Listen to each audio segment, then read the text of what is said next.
Hello बच्चों, चलिए प्रश्न को पढ़ते हैं। एक विद्युत रसायन सेल की सेल अभिक्रिया Cu2 प्लस सांद्रता दी है C1 aqueous plus Zn solid के बदल रहे हैं Zn2 प्लस सांद्रता दी है C2 aqueous plus Cu solid के लिए दिए गए ताप पर मुक्त ऊर्जा ΔG में बदलाव निम्न में से किसका फलन है। चार विकल्प दिए हैं, सही विकल्प का चयन करना है, यानी ये बताना है कि सांद्रताओं के किस गणितीय रूप में ΔG को व्यक्त किया जा सकता है। तो चलिए सबसे पहले प्रश्न की मुख्य अवधारणा पे बात करते हैं। मुख्य अवधारणा ΔG बराबर माइनस NF ई सेल तथा ΔG नोट बराबर होता है minus NF E note cell. यहाँ ΔG है गिब्स मुक्त ऊर्जा परिवर्तन, गिब्स मुक्त ऊर्जा परिवर्तन। ΔG नोट होता है मानक गिब्स मुक्त ऊर्जा परिवर्तन, मानक गिब्स मुक्त ऊर्जा परिवर्तन। ई नोट सेल जो होता है वो मानक विद्युत वाहक बल होता है, मानक विद्युत वाहक बल। जबकि ई सेल जो होता है, यहां लिख लेते हैं, ई सेल वो विद्युत वाहक बल होता है, विद्युत वाहक बल। एन अभिक्रिया में शामिल इलेक्ट्रॉनों की संख्या हो गई, इलेक्ट्रॉनों की संख्या। एफ है फेराडे नियतांक, फेराडे नियतांक इसका मान होता है 96,500 कूलाम, 96,500 कूलाम। तो चलिए प्रश्न को हल करते हैं। देखिए ΔG तथा यानी कि गिब्स मुक्त ऊर्जा परिवर्तन तथा अभिक्रिया की लब्धि,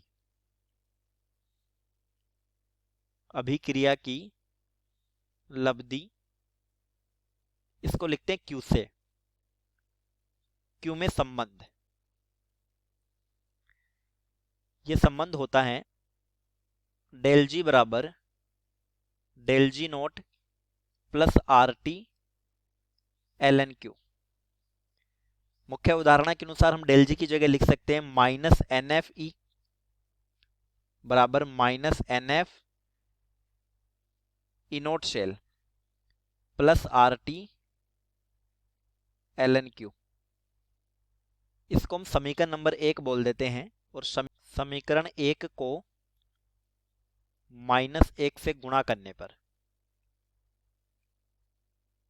ये हो जाएगी, यहां माइनस माइनस प्लस हो जाएगा, तो NFE बराबर NFE note minus RT ln Q।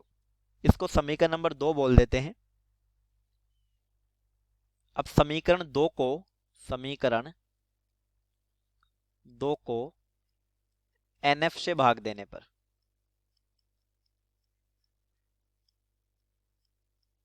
तो यहां सिर्फ E रह जाएगा, भाग देने पर बराबर यहां सिर्फ ई नोट रह जाएगा माइनस RT बटा NF ln Q। इस समीकरण के आधार पर कह सकते हैं कि देखिए यहां जो E है विद्युत वाहक बल वो किस पे निर्भर है, ln Q पे निर्भर है, यानी कि Q अभिक्रिया की लब्धि पे निर्भर है। तो यहां से ln Q की जगह लिख सकते हैं ln उत्पाद की सांद्रता बटा